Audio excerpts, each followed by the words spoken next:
What is up, everyone? I'm back with another Power Word Fail review.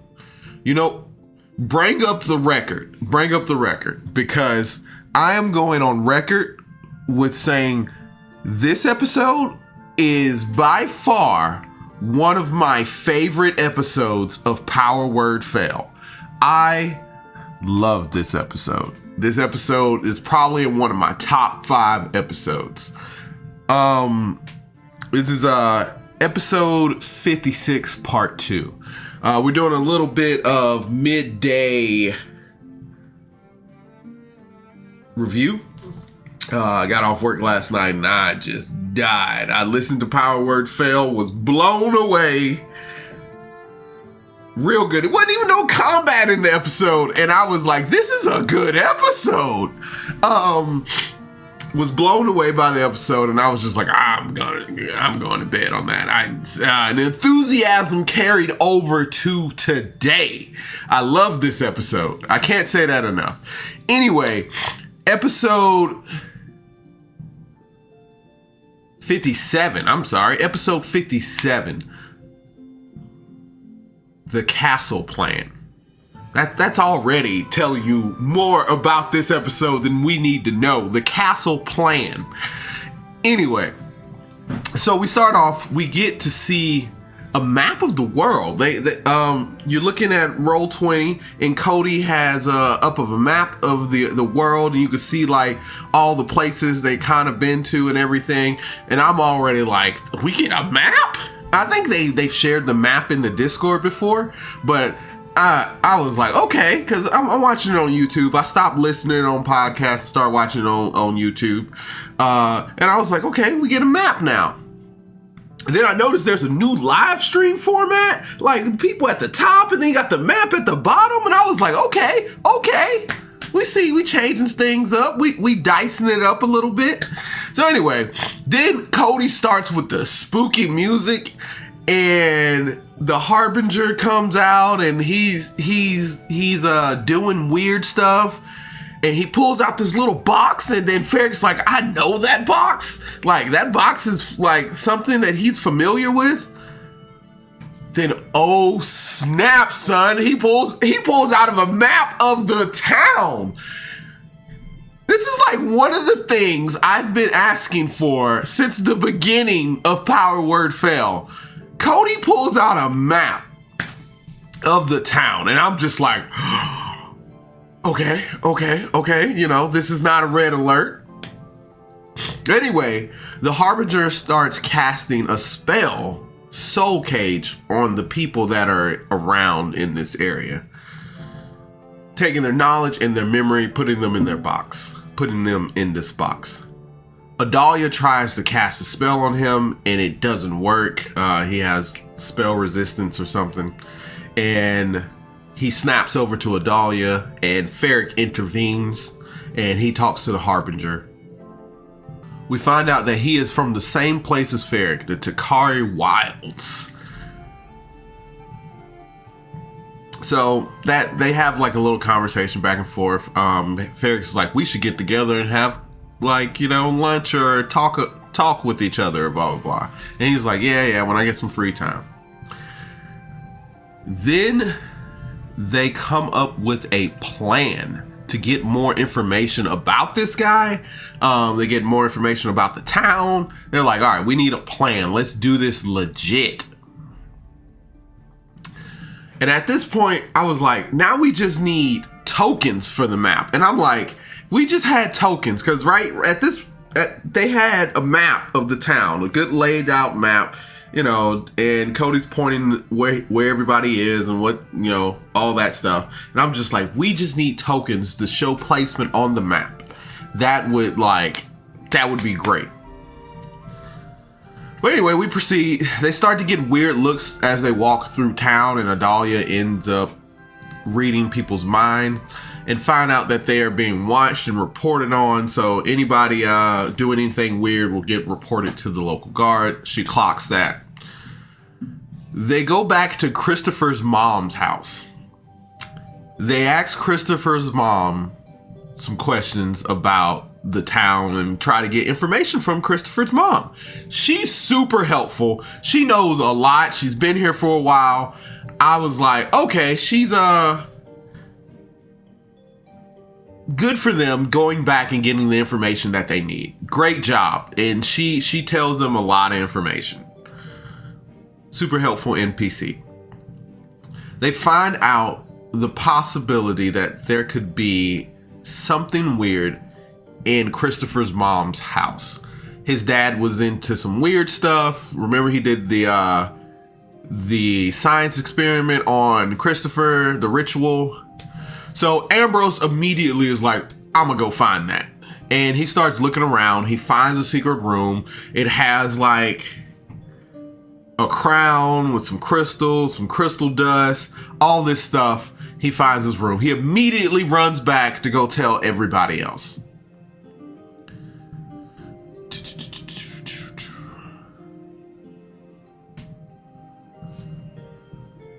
So at this point, this is one of my favorite moments in this episode. Ambrose runs back. He tells everybody what's up. Adalia's instantly like, let's blow this place up. Let's kill everybody here. Stop all this stuff. And then Pickles is like, no, wait. That's dumb. When did Pickles become the voice of reason? This can't be the tiny goblin that jumped off the cliff in episode 1, I think? Like, with no remorse, no second thought, jumped off a cliff. This can't be that same goblin. I'm sorry, Goliath. That did that early episodes. Pickles said she is tired of losing people at this point. She's like, we need a plan. We need to stop going in there guns blazing. We need to talk to people sensibly and figure this stuff out. And I was just like, look at the character development. Look at the character development. It was so refreshing to have like the character growth obviously in your face. And so they actually go talk to Christopher's mom and say, can they go in the creepy room? The answer was yes. Yes, you can go check out the creepy room that my husband left. They're learning that everything doesn't have to be murder hobos, and I love it so much. Anyway, they find some info, and it has like some incriminating evidence about the royal court, stuff like that. It had like stuff that was, I forget what exactly was on it. I recorded this last night. I listened to it last night. But Adalia ends up burning it. She gets upset with the information that's on it, and she ends up burning it. Ambrose snaps. He's like, hey, what are you doing? That's like valuable evidence. Ambrose walks away. Adalia kind of just like, I don't care. That's, whatever. She reacted in emotions.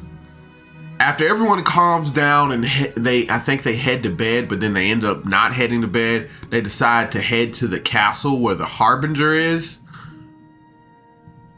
We got maps and tokens. They dropped a map, a detailed map, and tokens. At this point, there's certain shows that I watch while eating dinner.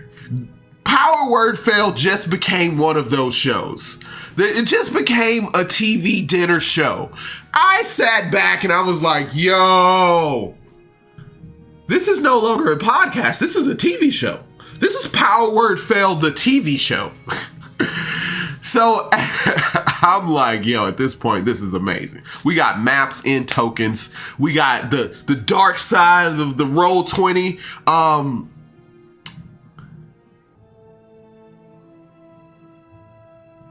I would suggest that, just a bit of a suggestion. I know Power Word Fail's over, but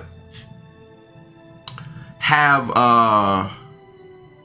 I don't know if you can get like another person to be there and be on Roll20, and you can give them like access to all the characters, so then you can see what the characters see if you do the fog of war and the dynamic lighting and all that. So but give that person access to everybody's character, so when they drop them on the field, you can, and then you can stream from that character's point of view, so they can see what the characters see instead of seeing what the GM sees. So if you don't want, so if Cody wants to fudge rolls and stuff, like he doesn't have, we're not watching his GM screen basically.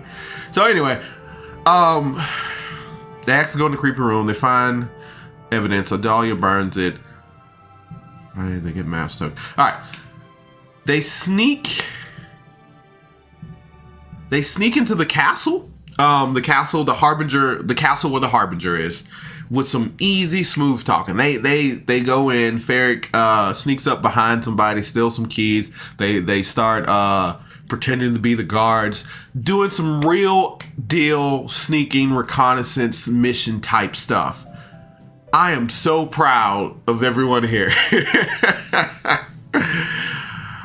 I am so excited. I'm still excited at this point that we have maps and tokens. And I'm a Roll20 advocate. I love Roll20. I mod it. I write scripts for it. I do everything I can think. I love Roll20. I've been using it since 2019, 2018. So I'm big on Roll20. When I play digitally, I have my players. I'm like, hey, your character movement is representing where you move, so don't get crazy. If you walk off, I'm gonna be like, oh, they walk off. So I'm big on tokens. I'm big on like placement. I'm big on things like that. So seeing that stuff, it has really helped me.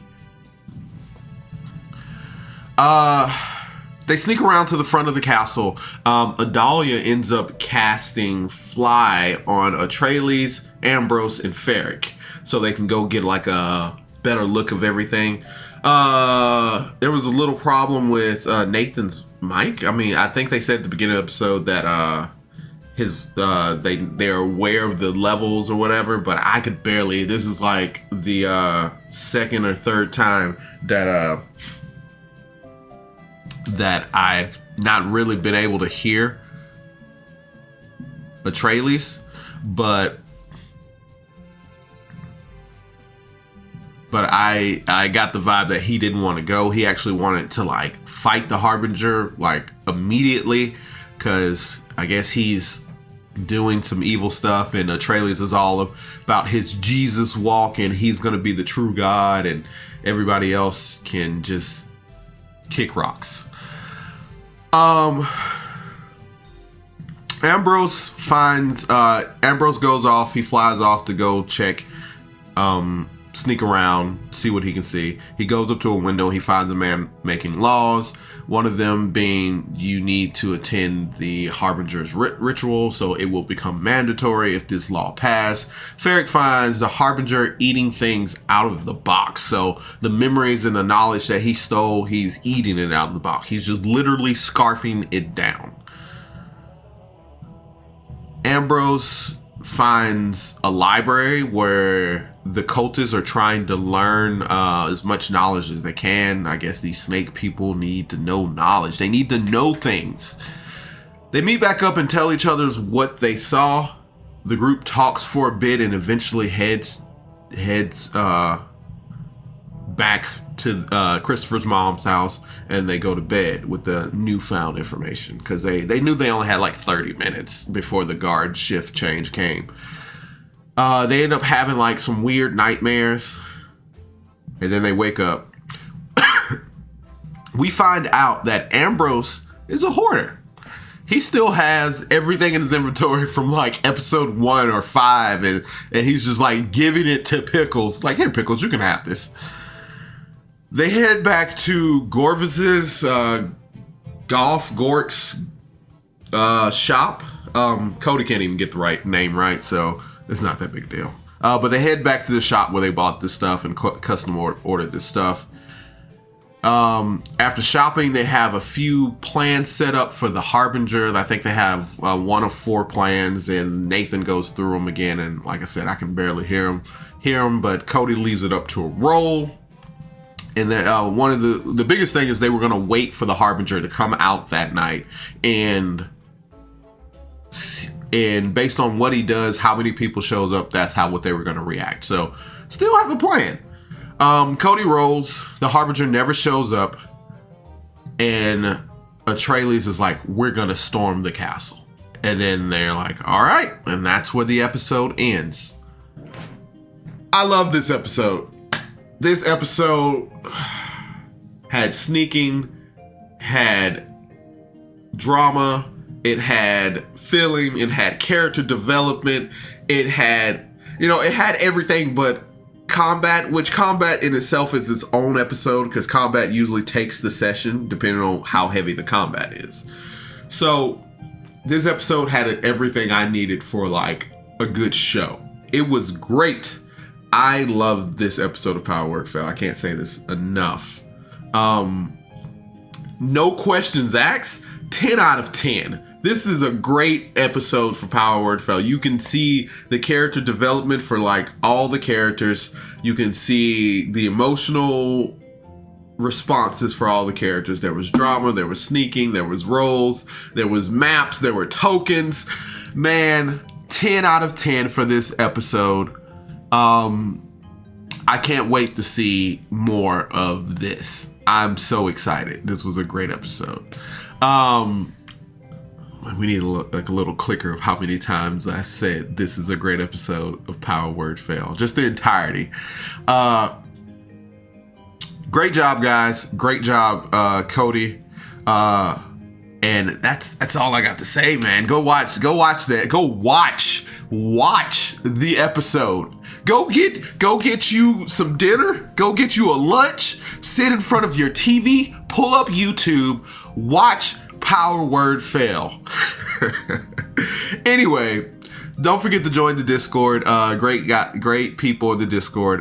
They talk to everybody. They are very friendly. Go talk to them. Ask them the questions that you want to ask. Tell them that Miles sent you. You know? I think that's all I got for you guys. The episode ends. Remember, you are loved, you matter, and you are important. Yeah. Thanks for tuning in to Miles TV. Bye.